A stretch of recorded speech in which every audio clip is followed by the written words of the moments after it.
Today's video is brought to you by HelloFresh. Looking for a spring refresh? Try something new. Take your taste buds on a trip. Explore global flavors from your dinner table with HelloFresh. Don't waste money on food you don't need.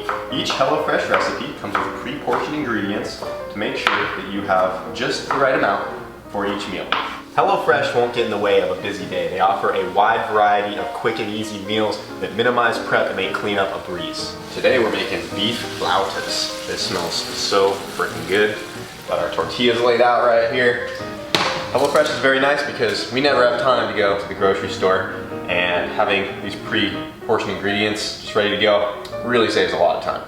HelloFresh cuts down your food waste by at least 25% as compared to going to the grocery store. These came out so good, they look amazing, and they actually look very close to the picture.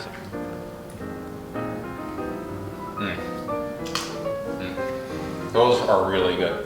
If you guys want to get started on HelloFresh, all you gotta do is go to HelloFresh.com. Be sure to use our promo code. It's BoostedBoys16, and you'll get up to 16 free meals and 3 surprise gifts. That's BoostedBoys16 for up to 16 free meals and 3 surprise gifts at HelloFresh.com. Thank you so much to HelloFresh for sponsoring today's video. So we got some jet boat updates for you guys. I know you've been loving the jet boat content. If you look in the back of our boat here, we have the jet pump unit all pulled out of this thing. We scooted the engine back forward because we're doing some final welding to our jet block down there. We're just doing some final stitch welding around the sides, and that will be all good to go. And then we can reassemble everything, and then the last step will be to seal the outside of the jet pump to the back of the boat there, right where that hole is, and then we can go ahead and get the engine fully bolted down and keep going from there. We also got the third window kind of resting in there, so you can see what the boat is going to look like with all 3 windows. It's going to look freaking sweet. And we got some exciting stuff going on over here that Whit has been working on. The wiring harness is completely done now. Yep. And we can power this thing up. It's connected to the fuel tech, and we got something going on real cool with the jet boat here. A lot of people, when they build these jet boats, they run Sea-Doo components, and the newer Sea-Doo jet skis, they all have a drive-by wire setup. So like on Cletus's boat, he has the throttle on the steering wheel just on a little trigger. Since there's no cable, it makes it really simple. And the K-Series that we got, a lot of the newer K-Series like 08 and up, have a drive-by wire from factory on the throttle body. So we decided to look into making that work, and we ordered a Sea-Doo throttle sensor. So we don't have the whole assembly just yet, but we have to actually buy the billet piece with the handle still. We just wanted to buy the sensor to make sure that this would all work. Yep. And we got the throttle body off of the K-Series here, and after some playing around, we got it to work. Check that out. All right off the trigger. Drive-by wire on the jet boat, baby. Yeah, dude, pretty cool. That is the gonna fuel be tech sweet. makes it really easy. So. I wish we filmed our initial reaction when we finally got it to work, because we're like, oh shoot, there it is. Like, dude, it took me forever. So the connector pinout was wrong. The pinout was right, but the connector was labeled wrong. You're just looking at it mirrored. Yeah, so I was like, what the heck?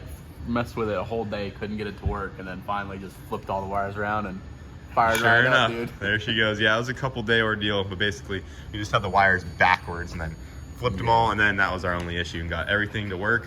And you can see we have our TPS in real time on the fuel tech there. That's pretty legit, man. So that is going to be awesome. It's like super responsive too. That is so cool. Our first vehicle to be getting a drive-by wire setup, and it's a jet boat. I think we need to do more of these, man.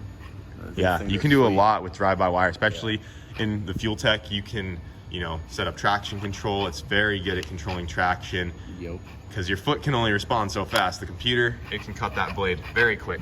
Yeah, that, and also idle. Like, we don't run idle control motors on anything, so it's like static idle. With this, it's just all done in the ECU. Yep, you tell it what you want to idle, and it holds it right there. Cracks the throttle blade just a tiny bit for you, and it's ready to go. So, really cool setup.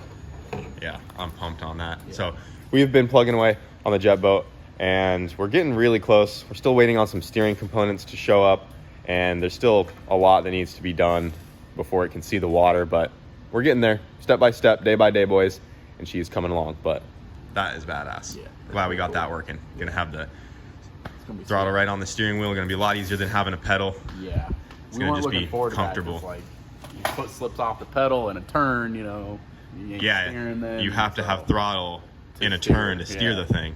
So it's gonna work out really good. And then, like you said, put that right on our steering wheel, and it'll be sweet setup. Hell yeah. Pretty legit. Well, that's your jet boat update for now, boys. All right, guys. So we have a pretty dumb idea that we just came up with. We've been trying to move some of the cars around, mainly the Cummins here. It's been taking up a lot of space. We were just gonna at least kind of put it over there out of the way. And she's a really heavy girl, and me and Wyatt were trying to push it, and wasn't happening. At first we thought we were gonna hook up the lawnmower and maybe try to pull it out with the mower, and then we thought about Wyatt's CRV. No lie, they would have both done it. They would have both done it, but then the hatch came into the equation. Sorry about the wind, by the way, but we're gonna try to hook up the hatch to the back of the truck here. We're gonna lay a little water down just for some help, and see what happens if we give the hatch a nice little 4x4 launch and try to pull the truck out of its spot here. See what happens. Should be good. And Cooper just made it down, so he's here to Yeah, I was in the witness area. all of the tomfoolery going on today. I've pushed a Dodge before in my life, so if it does need to be pushed, I can at least help with that. But I'm definitely interested in seeing a four-wheel drive launch to pull it down. See how this one plays out. That sounds spicy. Yeah, I'm a little worried about it, honestly. Hopefully we don't snap an axle or blow this thing up, but you know, we're also curious, boys. I want to see the Civic do a four-wheel drive launch and pull the truck out of its spot here.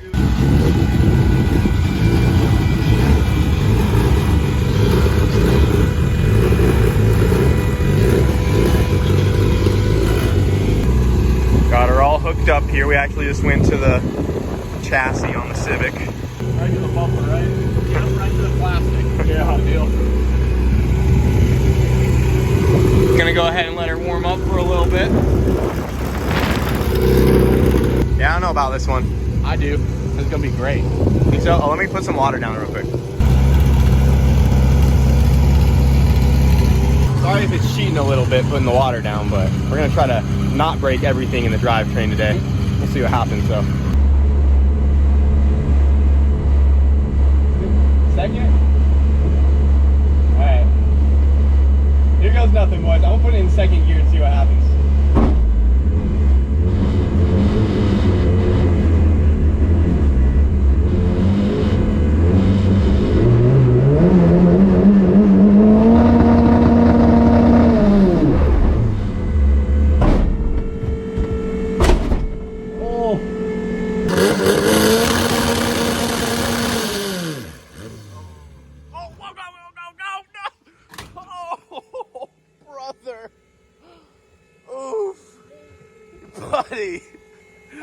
Not bad.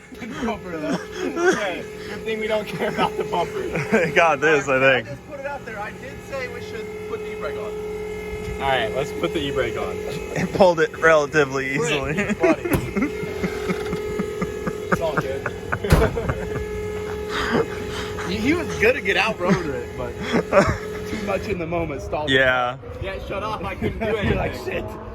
Yeah, Wyatt was right. We should have set the e-brake a little bit. Yep. We should have been there to stop it, or a wheel chalk, or... Yeah, I thought about it. You know, he started to move. I was like, oh, he's got it. By the time it stalled, it was too late. Yeah, we should go through all the things we should have done. Yeah. That's always helpful after Right, these things. Hindsight's all Yeah. 2020. In case anybody's trying this at home. All right. Pulled it easily. All right, now it's locked. Yeah. Now let's try this again.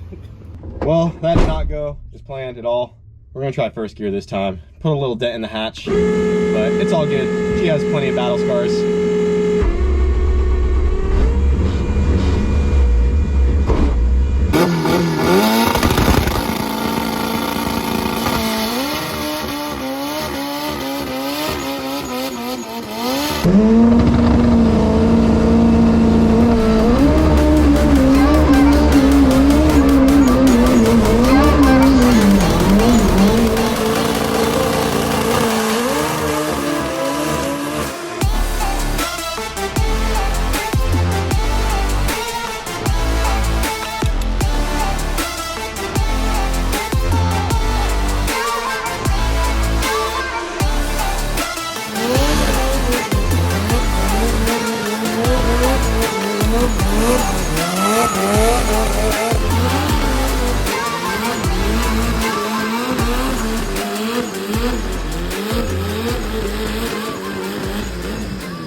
like your burnout marks. That's a unique burnout mark right there. Yep. Okay, that was sick. That was pretty tight. That made up for the embarrassment earlier. I could have stayed in it too, but I didn't want to go too hard on it. Yeah, I mean the smoke and the wind carried the smoke right away from you, which was perfect. Dude. Not into me, right away that way, the way I like it. I think you're good.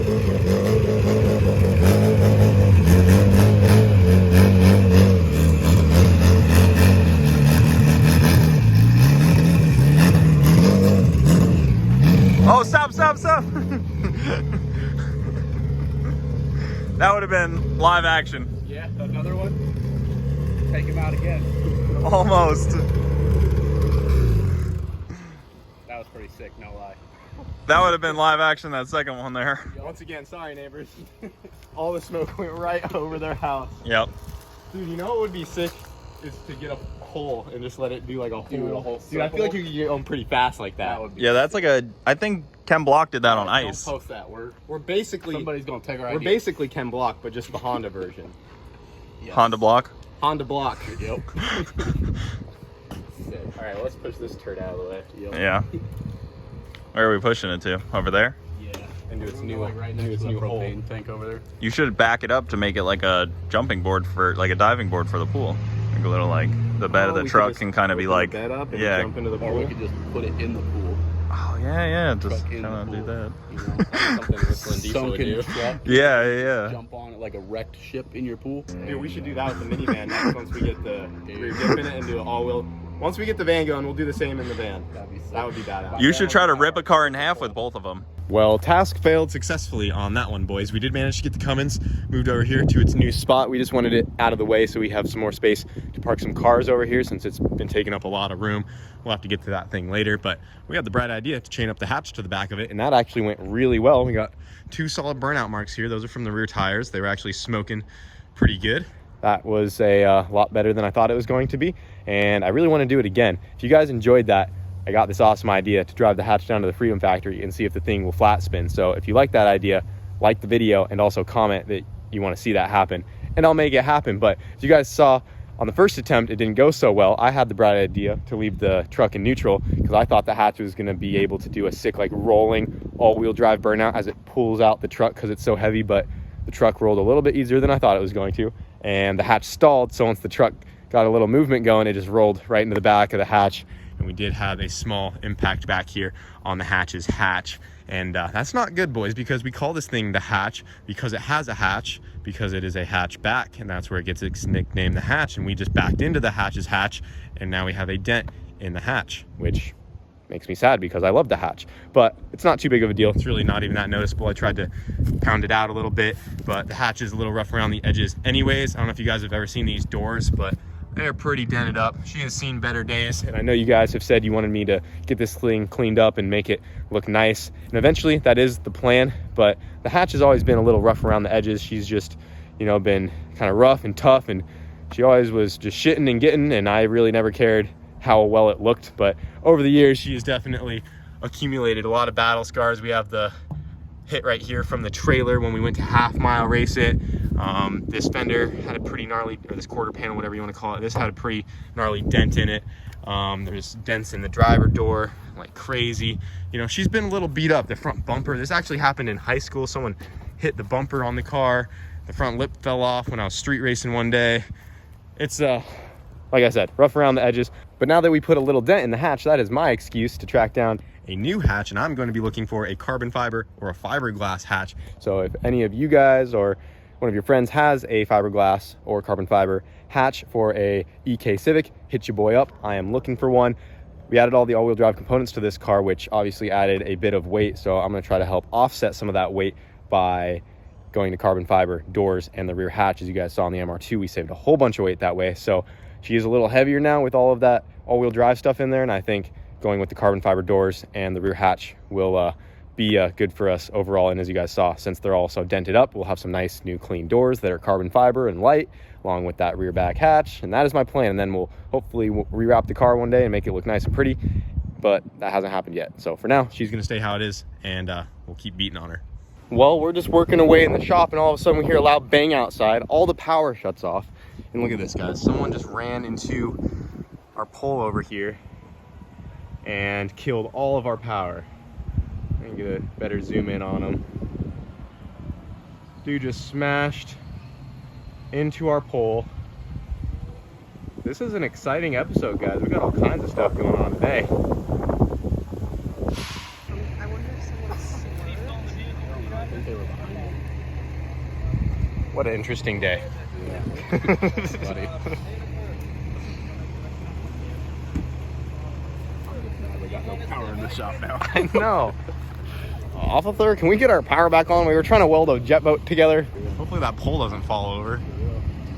Look at the bottom of the pole. Dude, it's out of the ground and separated. Dude.